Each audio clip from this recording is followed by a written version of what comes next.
cha matumizi na kuacha unakula kila kitu, unavaa, umeelewa? Wewe kila siku unaenda kwa shangazi, kwa mjomba. Au napiga kofi sasa hivi hapa. Mimi sinakuachia hela wewe. Kwa nini utulii nyumbani? Au kuna mtu anakufundisha umalama tu sasa? Sasa baba, hii karatasi shika. Hiyo barua unaenda nayo, unatoka nayo hapa unakwenda nayo polisi. Ukishafika polisi, wao ndo wanajua hii kesi waipeleke wapi. Umeelewa vizuri?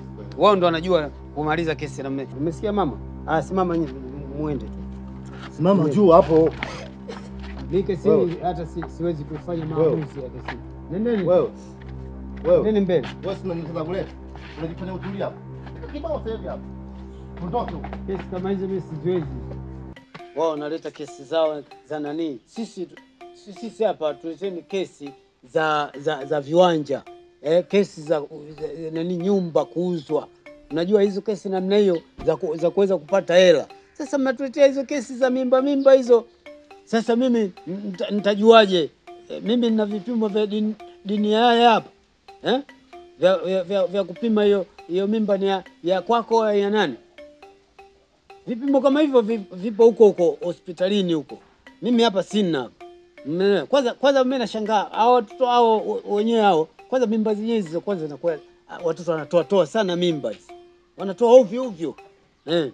Alafu matokeo yake utafanya maamuzi hapa, ataenda kutoa mimba akafa, ukajua mimi mjumbe ndio ambaye nimedili na mambo kama hayo. Nyie vipi bwana? Leteni diza hela za nyumba viwanja.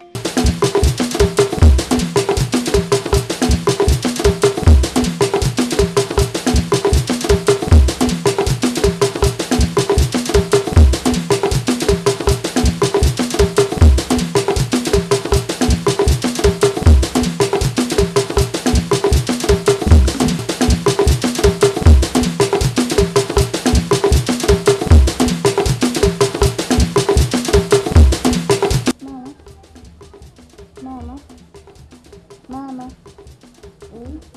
Vipi? Mwanangu huyo. Umerudi mwanangu kipenzi, mzuanda wangu. Umerudi. Vipi? Mwanangu. Nilikuwa na wasiwasi hapa. Naona muda unazidi kwenda. Vipi huyu mtu arudi? Usharudi. Basi haina neno. Nimerudi, nimeenda kwa mkweo yule